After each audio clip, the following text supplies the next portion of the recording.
Bapak, Ibu, dan saudara yang dikasihi Tuhan, selamat berjumpa kembali. Kita akan mendengarkan dan merenungkan firman Tuhan. Adapun tema renungan hari ini, Rabu 13 September tahun 2023 adalah Tuhan itu dekat. Tuhan itu dekat. Bacaan firman Tuhan itu terambil dari Mazmur, kitab Mazmur 121.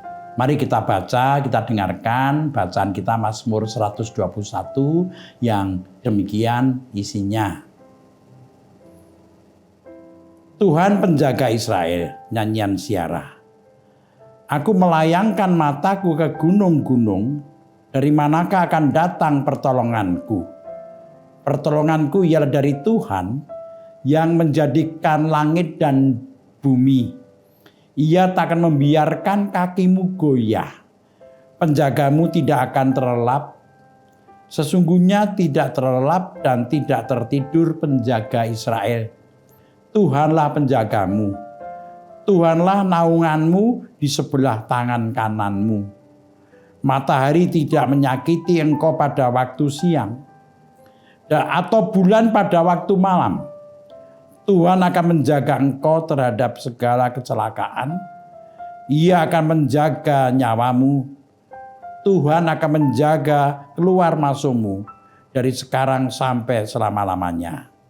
Mari kita berdoa sebelum kita merenungkan firman ini. Mari kita berdoa. Tuhan, kami hendak merenungkan firman-Mu dari Mazmur 121. Berkati kami agar kami mampu menangkap, mengerti, dan mampu melakukan dalam kehidupan kami. Tuhan, mampukan hamba-Mu untuk menjelaskan isi firman-Mu dengan benar. Ampuni dosa-dosa kami, ampuni Tuhan. Kami berdoa dalam nama Tuhan Yesus. Amin. Bapak, Ibu, saudara yang dikasihi Tuhan, beribadah tentunya adalah menyembah kepada Tuhan. Sehingga tentu didasarkan sebuah niat yang baik. Ada niat yang baik dalam ibadah. Tetapi niat yang baik itu tidak selalu lepas dari segala rintangan. Jadi orang yang berniat baik untuk beribadah tidak lalu kemudian untuk beribadahnya lepas dari rintangan, dari segala macam halangan. Seperti pengalaman umat Tuhan yang diungkapkannya dalam Mazmur Syarah yang kita baca tadi. Diungkapkan ketika umat bersiarah untuk ibadah. Itu harus melewati jalan yang ada di bawah gunung. Dan juga harus melewati padang gurun. Ada bahaya yang mengancamnya. Tapi juga ada godaan yang menggodanya. Maka ketika melewati jalan tersebut, ada kecemasan, ada ketakutan, bahkan kekhawatiran. Karena adanya bahaya yang sewaktu-waktu bisa mengancam mereka.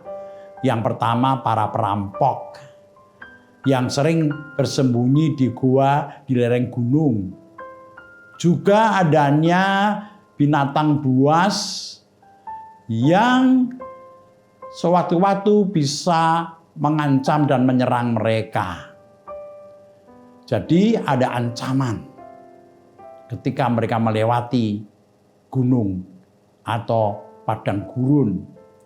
Di samping adanya ancaman bahaya, juga ada godaan. Apa godaannya? Di gunung biasanya ada pohon yang dikeramatkan dan ada mezbah untuk menyembah dewa Baal atau dewa-dewa. Maka ketika dalam keadaan cemas, takut ketika melewati mereka karena adanya ancaman, mereka bisa tergoda. Tergoda ketakutan tadi menjadikan mereka minta tolong pada dewa-dewa tersebut. Jadi ada godaan mereka minta tolong pada dewa karena adanya ancaman yang mengancam mereka. Jadi ketika melewati tempat itu, di lereng gunung, di jalan itu ada dua macam ancaman, yaitu bahaya, tetapi juga ada godaan. Dan ternyata dalam bacaan kita, pemazmur tetap mengungkapkan keteguhan imannya. Di tengah godaan, di tengah ancaman, tetap mengungkapkan keteguhan imannya. Dengan mengatakan demikian, ayat yang kedua, pertolonganku ialah dari Tuhan yang menjadikan langit dan bumi. Pemazmur mengungkapkan bahwa pertolongannya bukan dari kekuatannya sendiri, kemampuan sendiri, atau dari kekuatan lain yaitu dewa, tapi dari Tuhan. Pengakuan iman ini merupakan pengakuan yang luar biasa. Kenapa? Karena bahaya dan godaan yang mengancam hidupnya dikalahkan oleh keyakinan imannya. Bahwa hanya Tuhan pencipta itulah yang bisa diandalkan, bukan yang lain. Bapak Ibu dan Saudara yang dikasihi Tuhan, ternyata ancamannya tidak hanya berhenti di jalan dekat atau di lereng gunung, tapi juga ketika melewati padang gurun. Dalam ayat yang ke-6 dikatakan demikian, matahari tidak menyakiti engkau pada waktu siang atau bulan pada waktu malam. Ketika melewati padang gurun, ada bahaya lain yang bisa mengancam mereka.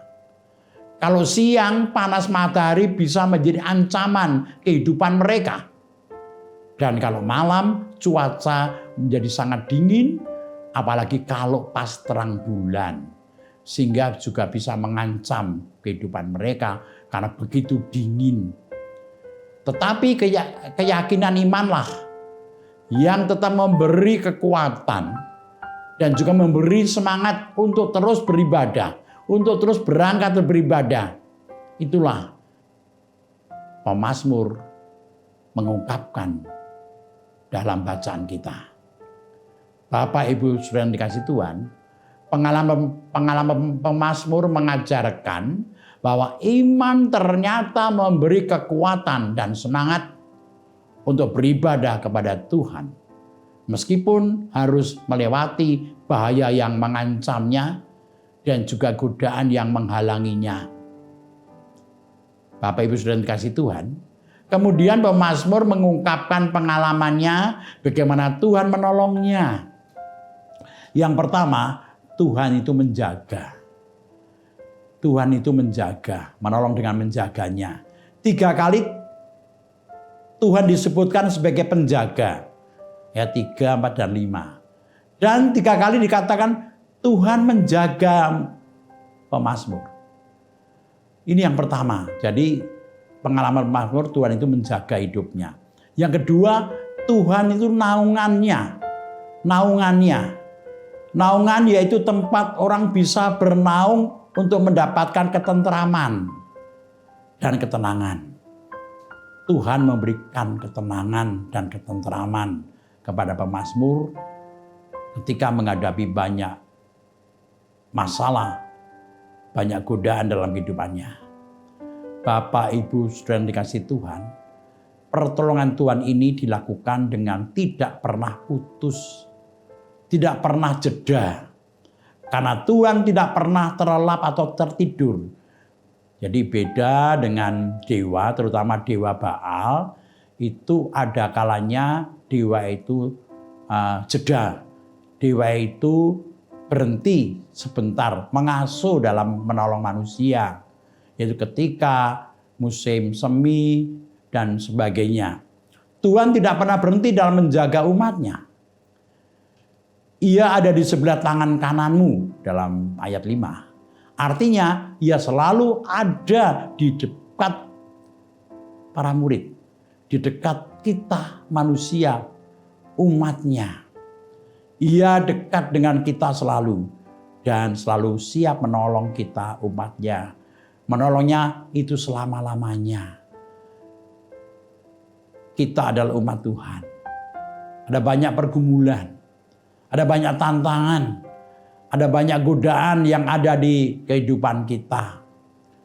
Terutama ada keadaan yang sulit untuk kita hadapi, yaitu keadaan masyarakat yang kadang berubah menjadi tidak ramah, berubah menjadi mengajarkan kehidupan yang penuh kekerasan, mengajarkan kepada kita kehidupan yang tidak peduli pada orang lain. Kita diajarkan dengan menghadapi keadaan dan godaan seperti ini, maka kita diajarkan untuk yakin bahwa pertolongan kita menghadapi semua itu hanyalah Tuhan Allah pencipta langit dan bumi yang mampu menolong kita untuk menghadapi semuanya itu. Hanya apakah kita bersedia datang pada Tuhan, tetap percaya kepadanya seperti pemazmur, percaya bahwa Tuhan tidak jauh, Tuhan selalu dekat, Tuhan selalu siap menolongnya, memberikan kekuatan untuk tetap beriman kepadanya, sehingga ada kekuatan dan semangat kita menjalani kehidupan ini. Tuhan memberkati kita semuanya. Amin.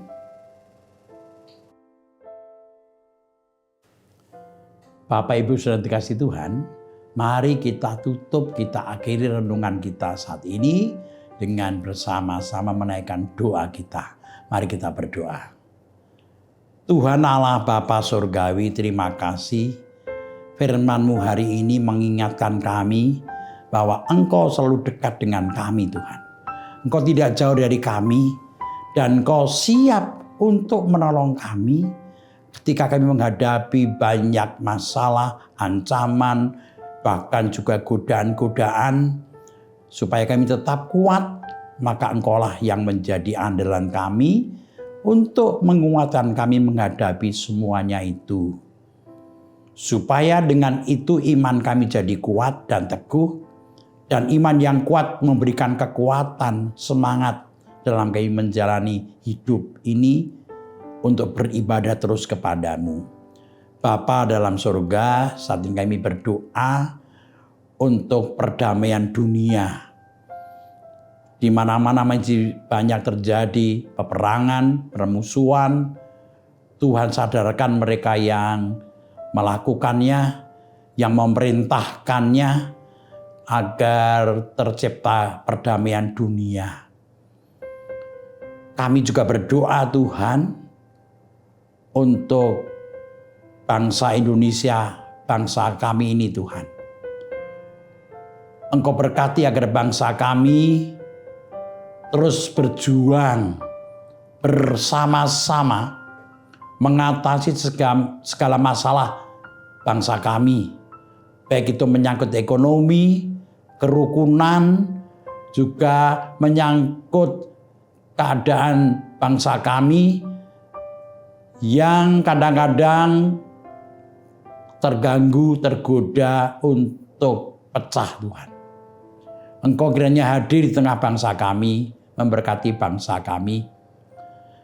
Kami juga berdoa untuk jemaat dari gerejamu, GKJ Sari Mulyo, Engkau berkati dan Engkau pimpin untuk warga gereja dan juga simpatisan yang mengalami sakit penyakit. Kami berdoa untuk Bapak Ibu Priyono, Ibu Ami Birowo, Ibu Sri Utami Suprapto, anak kami Amoresa, Ibu Margono, Bapak Ngatimin, Bapak Cahaya Muntadi, Bapak Iska Pujaesa, Bapak Saharun, Ibu Maria Tanan yang dirawat di rumah sakit, Ibu Neti Paulina Pakpahan, Bapak Warsito Tomo, Ibu Endang Joko Triyono, Bapak Repin Sukarsono, Bapak Prayitno Hadi, Bapak Edwin Krusma Yulianto, Saudara kami Andra Kristianto, anak kami Nasya Alana, Ibu Elfrida Sarah, Ibu Susilowati Pradiko Tuhan. Kami menyerahkan semua ke dalam tangan-Mu. Biarlah di dalam kelemahan tubuh mereka tetap yakin bahwa Tuhan hadir. Tuhan selalu siap menolong mereka, memberi kekuatan, iman, kekuatan batin. Berkati keluarga yang mendampinginya Tuhan. Kami juga berdoa untuk yang sudah lanjut usia, Ibu Rusmiati Buyung, Ibu Sarno, Ibu Tugira Sariman, Ibu Rusmiati Suhardi, Ibu Murjangkung, Ibu Endang Karno, Bapak Budiandono, Ibu Kun Mariatin Subardi, Ibu Joyo Pawiro, Bapak Sadal Paulus, Bapak Christian Dauriwu, Bapak Elia Sariman, Bapak dan Ibu Sunarto Saputro, Ibu Sardi Budi Santoso, Ibu Mardi Utomo, Bu Yatmi Artini Rusdi, Bapak Suprapto, Ibu Sri Suwarsi Rahayu, dan juga orang-orang tua kami yang lain. Engkau kiranya melawat mereka, memberikan keteguhan iman bagi mereka. Tuhan, kami berdoa untuk saudara kami, anak-anak kami yang masih studi, Engkau berkati mereka, agar mereka dengan kesungguhan hati dan Engkau berikan kemampuan untuk menyelesaikan studinya dengan baik. Bapa, kami berdoa yang mencari pekerjaan, yang mencari pasangan hidup juga Tuhan berkati. Berkatilah setiap keluarga kami Tuhan. Kau pimpin keluarga kami dan Kau berkati semuanya. Bapa dalam surga, kami menaikkan doa syukur kami dan ucapan terima kasih kami pada Tuhan. Hanya dalam nama Tuhan Yesus, Juru Selamat kami yang hidup. Amin. Demikian renungan hari ini. Tuhan berkati kita semua. Sampai bertemu kembali pada kesempatan yang lain. Haleluya. Amin.